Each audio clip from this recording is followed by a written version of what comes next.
Pengertian asesmen.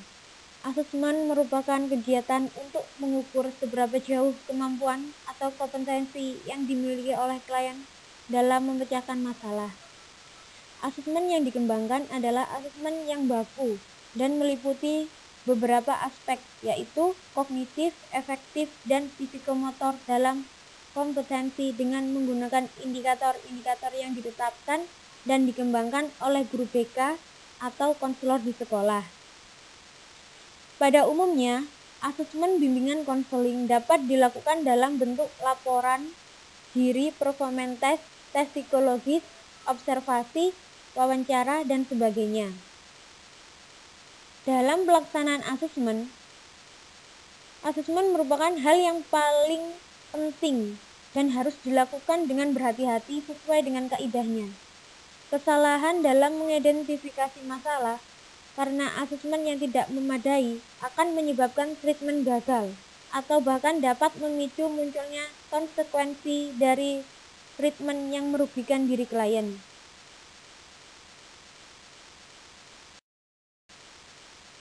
Hood and Johnson menjelaskan ruang lingkup dalam asesmen atau assessment need areas dalam bimbingan dan konseling itu ada 5, yaitu yang pertama systems assessment. Asesmen yang dilakukan untuk mendapatkan informasi mengenai status dari suatu sistem yang membedakan antara apa ini dengan apa yang diinginkan sesuai dengan kebutuhan dan hasil konseling. Yang kedua, program planning.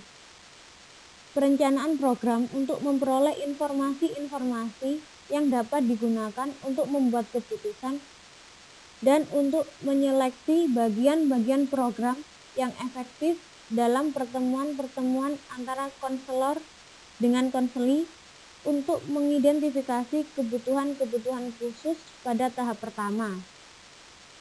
Yang ketiga, program implementation, yaitu bagaimana asesmen dilakukan untuk menilai pelaksanaan program dengan memberikan informasi-informasi nyata yang menjadikan program-program tersebut dapat dinilai apakah sesuai pedoman.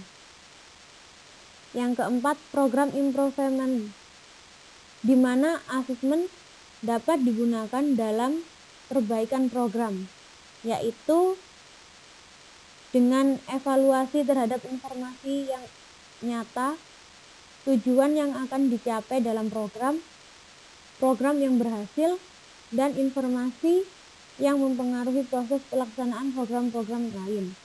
Yang kelima, program certification, yang merupakan akhir kegiatan atau disebut program sertifikasi, yaitu suatu evaluasi sumatif.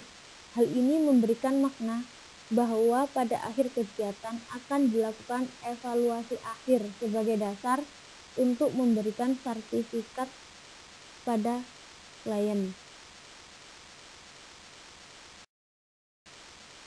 Tujuan asesmen. Hood and Johnson menjelaskan bahwa asesmen dalam bimbingan dan konseling mempunyai beberapa tujuan. Yang pertama, orientasi masalah, yaitu untuk membuat konseli mengenali dan menerima permasalahan yang dihadapinya, tidak mengingkari bahwa ia bermasalah. Yang kedua, identifikasi masalah, yaitu membantu baik bagi konseli maupun konselor dalam mengetahui masalah yang dihadapi konseli secara mendetail. Yang ketiga, memilih alternatif solusi dari berbagai alternatif penyesuaian masalah yang dapat dilakukan oleh konseli. Yang keempat, pembuatan keputusan alternatif pemecahan masalah yang paling menguntungkan dengan memperhatikan konsekuensi paling kecil dari beberapa alternatif tersebut. Yang kelima, verifikasi untuk menilai apakah konseli telah berjalan efektif dan telah mengurangi beban masalah konseli atau belum. Perencanaan.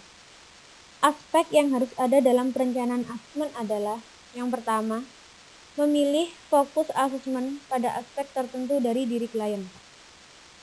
Salah satu penentu keberhasilan konseling adalah kemauan dan kemampuan klien itu sendiri. Karena itu, untuk keberhasilan konseling, klien dapat bekerja sama dengan guru BK atau konselor. Dan dengan bantuan guru BK, maka klien diharapkan mampu memunculkan ide-ide pemecahan masalah. Dan klien memiliki keberanian serta kemampuan untuk mengambil keputusan, mampu memahami diri sendiri, dan mampu menerima dirinya sendiri. Yang kedua, memilih instrumen yang akan digunakan. Setelah ditentukan fokus area asesmen, Anda dapat merencanakan instrumen yang akan digunakan dalam asesmen, seperti tes psikologis, observasi, inventory, dan sebagainya. Yang ketiga, penetapan waktu. Perencanaan waktu yang dimaksud adalah kapan asesmen akan dilakukan. Penetapan waktu ini sangat erat berhubungan dengan persiapan pelaksanaan asesmen. Persiapan akan banyak menentukan keberhasilan suatu asesmen, misalnya mempersiapkan instrumen tempat dan peralatan lain yang diperlukan dalam pelaksanaan asesmen. Yang keempat, validitas dan reliabilitas. Apabila instrumen yang digunakan adalah buatan sendiri atau dikembangkan sendiri, maka instrumen itu perlu diuji, karena validitas dan reliabilitas merupakan suatu syarat mutlak suatu instrumen asesmen.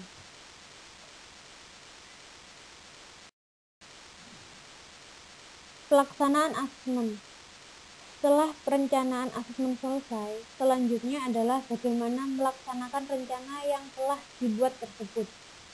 Hal-hal yang perlu diperhatikan dalam melaksanakan asesmen adalah pelaksanaannya harus sesuai dengan manual masing-masing instrumen. Manual suatu instrumen biasanya memuat yang pertama cara mengerjakan, yang kedua waktu yang digunakan untuk mengerjakan asesmen, yang ketiga kunci jawaban, yang keempat cara analisis, dan yang kelima interpretasi. Analisis data. Langkah selanjutnya adalah analisis data, yaitu melakukan analisis terhadap data yang diperoleh melalui instrumen yang digunakan untuk mengambil data. Apabila data bersifat kualitatif, maka kita melakukan analisis data kualitatif dengan metode analisis data kualitatif, misalnya deskriptif naratif. Dan apabila bersifat kuantitatif, maka analisis data digunakan dengan menggunakan statistik. Interpretasi data. Interpretasi diartikan sebagai upaya mengatur dan menilai fakta, menafsirkan pandangan, dan merumuskan kesimpulan yang mendukung. Adapun hal-hal yang harus ada dalam interpretasi yaitu yang pertama, komponen untuk menafsirkan atau interpretasi hasil analisis data. Interpretasi berarti menilai objek asesmen dan menentukan dampak asesmen tersebut. Pandangan evaluator juga mempengaruhi penafsiran interpretasi data. Untuk asesmen yang akan digunakan untuk membantu fungsi pendidikan, maka hasil asesmen harus diinterpretasikan sebagai sarana untuk mengetahui kebaikan klien. Yang kedua, petunjuk untuk menafsirkan analisis data. Adapun metode-metode analisis data yang sering dipakai adalah yang pertama, menentukan apakah tujuan telah dicapai. Yang kedua, menentukan apakah hukum, norma-norma, demokrasi, aturan, dan prinsip-prinsip etik tidak dilupakan. Yang ketiga, menentukan apakah analisis kebutuhan telah dikurangi. Yang keempat, menentukan nilai pencapaian. Yang kelima, bertanya kepada kelompok penilai, melihat kembali data, menilai keberhasilan dan kegagalan, menilai kelebihan dan kelemahan penafsiran. Yang keenam, membandingkan variabel-variabel penting dengan hasil yang diharapkan, dan lain-lain. Tindak lanjut. Tindak lanjut adalah menindaklanjuti hasil asesmen atau penggunaan hasil asesmen dalam konseling beberapa kegiatan tindak lanjut diantaranya adalah apakah konseli perlu melakukan konseling yang memfokuskan pada aspek yang berbeda lainnya. Apakah klien perlu mendapatkan treatment tertentu atau bahkan bisa jadi konseli perlu mendapatkan rujukan referral kepada pihak ketiga. Rujukan diperlukan jika guru pembimbing atau konselor tidak mempunyai kewenangan atau tidak mempunyai kemampuan untuk menangani masalah yang dihadapi klien. Misalnya, jika klien sudah mengalami gangguan psikotik, maka klien perlu dirujuk ke psikiater. Untuk konseling yang berbasis individu, maka langkah-langkah khusus perlu dilakukan, yaitu dengan cara yang pertama menentukan fokus yang akan dinilai, misalnya cara klien dalam merespon, ide-ide pemecahan masalah, pengambilan keputusan, dan sebagainya. Yang kedua, menentukan teknik untuk penilaian, misalnya dengan observasi, konferensi khusus, atau wawancara. Yang ketiga, menggunakan teknik penilaian yang telah ditentukan. Yang keempat, melaksanakan analisis data yang diperoleh dan membicarakan hasilnya dengan klien. Cara pengumpulan informasi asesmen. Pengumpulan informasi asesmen berbasis individu dapat dilakukan secara resmi atau formal dan tidak resmi atau informal. Secara resmi, misalnya individu dipanggil untuk melakukan wawancara konseling dengan konselor, atau guru BK meminta individu melakukan tes psikologis atau tes perbuatan. Dan secara tidak resmi, misalnya konseli mengerjakan kegiatan-kegiatan yang sengaja dibuat untuk melaksanakan hasil keputusan dalam konseling. Hal ini dapat dilakukan dengan melakukan penilaian dengan menggunakan metode pengamatan atau observasi, pencatatan, pengumpulan hasil kegiatan konseli. Pengumpulan informasi asesmen berbasis individu dapat dilakukan dengan cara berikut.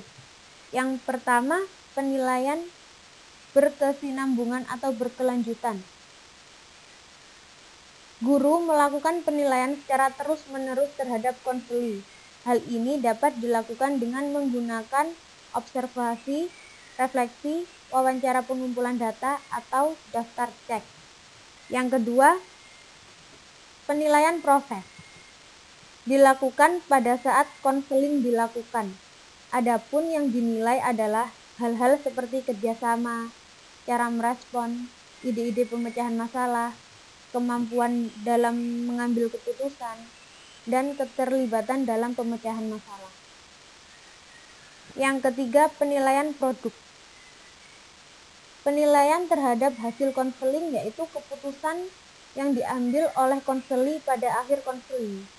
Dari dasar evaluasinya adalah keputusan konseli yang dapat dalam pelaksanaannya diterapkan dalam keseharian konseli secara selesai konseling. Tempatnya tergantung apa yang akan dinilai. Misalnya perubahan perilaku saat mengikuti pembelajaran di kelas, maka penilaian dilakukan di saat konseli mengikuti pembelajaran di kelas. Yang keempat, penilaian proyek. Berdasarkan kesepakatan antara konseli dengan guru BK, konseli akan merencanakan tentang cara melakukan pendekatan kepada seseorang, orang tua, teman sekolah, atau guru untuk menyelesaikan masalahnya. Merencanakan mengkomunikasikan sesuatu kepada orang tua, guru, pacarnya, dan sebagainya. Selain itu, ada dua macam metode asesmen yang dapat digunakan guru pembimbing atau konselor. Yang pertama, tidak langsung atau indirect, seperti wawancara, kuesioner, retrospektif rating oleh orang lain, baik dengan representasi, kata verbal maupun tulisan. Yang kedua, langsung atau direct, seperti observasi diri, analog role play, analog perilaku bebas, atau setting mirip tapi bukan sesungguhnya. Lalu roleplay alamiah, perilaku bebas alamiah, atau setting sesungguhnya.